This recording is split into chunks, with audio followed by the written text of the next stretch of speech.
Yo, what up? How you guys doing out there today? This is your boy Roto Beast. I'm here with my boy Jeremy.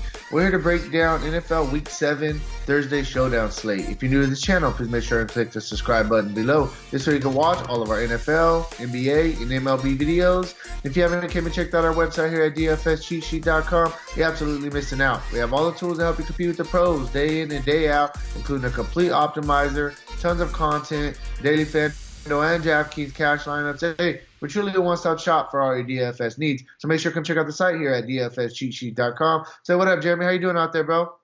I'm good, man. I'm good. How are you? Doing pretty good. We got another showdown slate to break down. I think today's going to be a pretty fun game, and I'm ready to jump into it. Let's go. I like these little short slates. You know me, man. Going back to baseball, basketball, whatever it is, I like the short slates. Yeah, for sure, definitely. So we'll just jump right into it. We'll start. You got Kansas City going into Denver to face the Broncos. We'll start at the quarterback position. You got Patrick Mahomes, who's been struggling with the ankle injury, and then you got Joe Flacco, who's just been struggling in general. So what do you think about the quarterbacks? I'm just curious, real quick. Give me your take. Why do you say Joe Flacco has been struggling in general? The team in general, they haven't been able to put up very much points. It is what it is. He hasn't necessarily been struggling turning the ball over a crazy amount, but they just really can't get the ball in the end zone. It's kind of the way that I look at it. Coming off back-to-back games where he's thrown under 200 yards. I don't know. Joe Flacco, I feel, was a lot better the past couple of years than he has been so far this year. The thing is, man, is Joe Flacco is pretty good, and people are you can argue with me all you want about Joe Flacco and what he is, but he has a quarterback rating of 84.2, and he has a completion percentage this year of 67. So 60 is that's kind of the standard. He's above that. He hasn't thrown for a ton of yards. I get that. He's only averaging 240 yards per game passing. Only 6 touchdown passes. I get that part of it. But Joe Flacco doesn't necessarily have a whole bunch of weapons around him from a receiving standpoint. Nick Fant is a tight end. He just doesn't have a lot of weapons around him. But this Kansas City defense is terrible. They've been on the field for, if you look at the time of possession and the last 2 losses for Kansas City, they've only been on the field for 42 minutes. The offense has been on the field for 42 minutes combined in the last 2 games. So 42 minutes out of a possible 120 minutes. So, I think there's going to be some opportunities for some big plays in the play action game for Joe Flacco tonight. Yeah, for sure. So you liking Joe Flacco? You liking Mahomes? Yeah, look, you have to like Patrick Mahomes. It's Patrick Mahomes. But the question with Patrick Mahomes is going to be how healthy is this guy? And look, the one thing that you have to throw into consideration here tonight, and I know Patrick Mahomes garners captain or MVP spot ownership tonight and definitely get some exposure to him in those spots. But I would limit my exposure and not go overboard with Mahomes in this spot for a couple of reasons. One, we don't know how healthy this ankle actually is and how long it's going to take him to get 100% healthy with that ankle. And number two, I've mentioned this a couple times this year already. It's a Vic Fangio defense. And this defense, you go back to the Oakland Raiders game when they opened up, the pass rush was pretty much out of sight, out of mind. They're coming off 2 straight wins. They shut out Tennessee and basically made Tennessee forget that Marcus Mariota was a guy that they drafted to be their franchise quarterback. So the defense is coming on. I just don't think that it's a go-off spot for Patrick Mahomes where get some exposure to the MVP. I'm not real excited about Mahomes in this spot like I've been many, many times throughout the last 2 years. Yeah, no, for sure. I definitely think that you want to get a little bit of exposure to Mahomes and Joe Flacco in your, MVP spots. Quarterbacks are the ones that they generally can, produce, a little bit easier than other people just because they have the ball in their hands so much. But on a 1-game slate, we're definitely looking to differentiate ourselves. And Patrick Mahomes is probably going to be super high owned in that captain spot. So I agree with you. Get some exposure, but don't go too crazy. Kind of, differentiate yourself a little bit. Moving on to the running back spot, we got basically 4 guys we could look at. Phillip Lindsay, Royce Freeman for Denver. On the Kansas City side, you got LaShawn McCoy and Damian Williams. So who's standing out to you in the running back spot? Yeah, look, to me, it's all about Philip Lindsay, and this is a guy that I'm gonna get in. I'm not gonna say half my lineups, but he's gonna be in the captain spot in a good amount of my lineups, because for one, Kansas City is a top three worst teams in the league against the run this year. I just mentioned the time of possession. Go back to the Indianapolis game. It comes out after that game.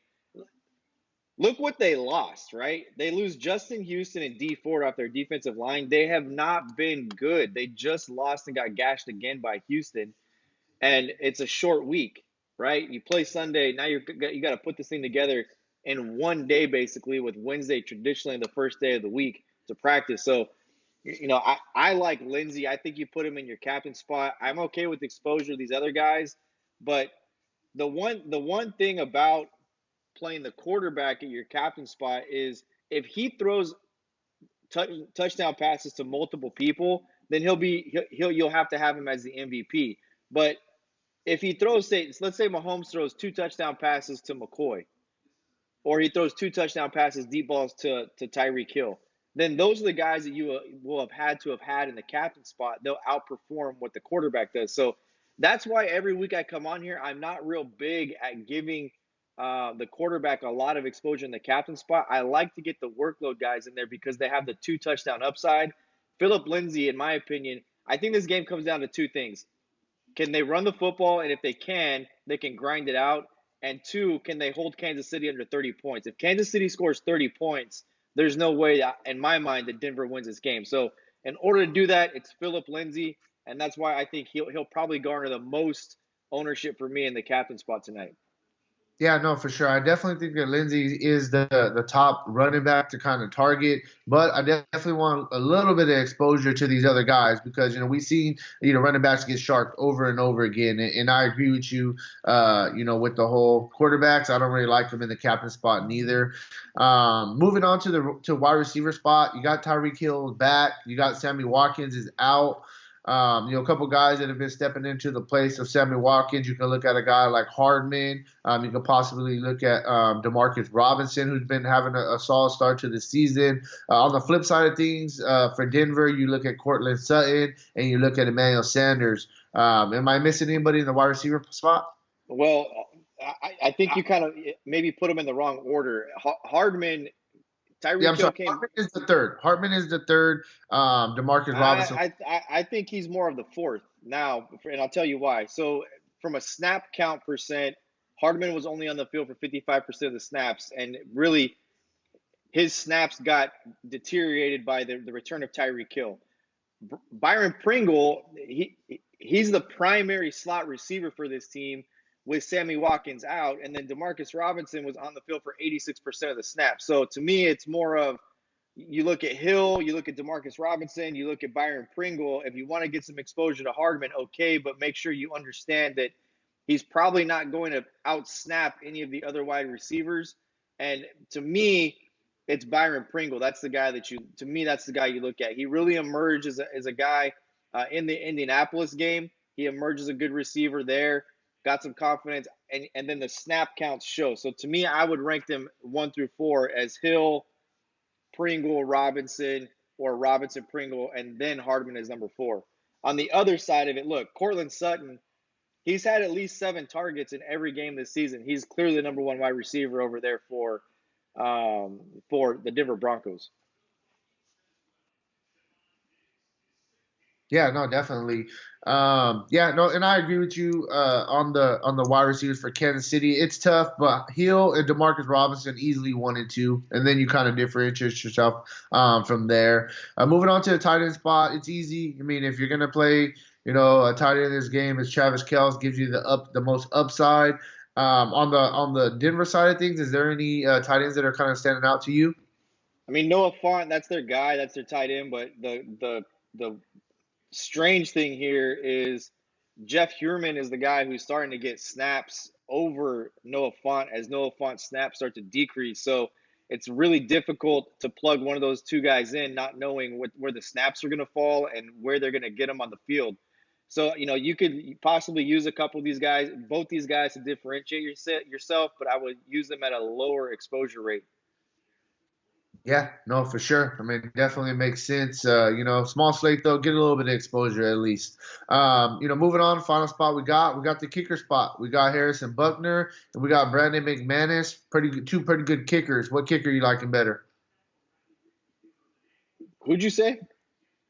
You got Harrison Buckner for Oh, Kansas City, and then you got Brandon McManus for Denver. I thought you said Billy Buckner, man. Butker. Oh, Harrison Butker. Butker. there you Uh, go.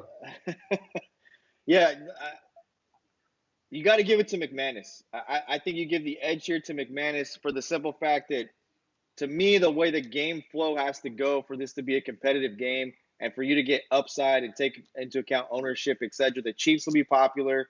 But you for Denver to be successful, they've got to play defense behind a Vic Fangio defense is very capable, and they've got to be able to run the football at a Kansas City team that's not good at stopping the run. So if those two things happen, I can see when the field gets condensed that possibly Denver has a problem in the red zone, which would lead to a couple of more opportunities for McManus. And McManus has a monster leg as well. Butker has struggled a little bit over the last week, missing a couple of opportunities.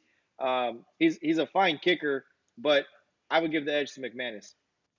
Yeah, for sure. And McManus at home, I mean, I think the guy can hit a couple deep ones as well. I think that's really where we're at for our NFL Week 7 Thursday Showdown slate. If you want to check out all of our positional videos, make sure to check out the site, dfscheatsheet.com. We got those up already, and we'll be finishing up our last couple positions later this evening going into tomorrow morning. Hey, great time to join the money team right now. NFL 6-0 to start the season. NBA starts in a couple of days. Our absolute favorite DFS sport. Hey, right now is the perfect time. Check it out, dfscheatsheet.com. And then good luck on your guys' contest tonight, all right? Peace out.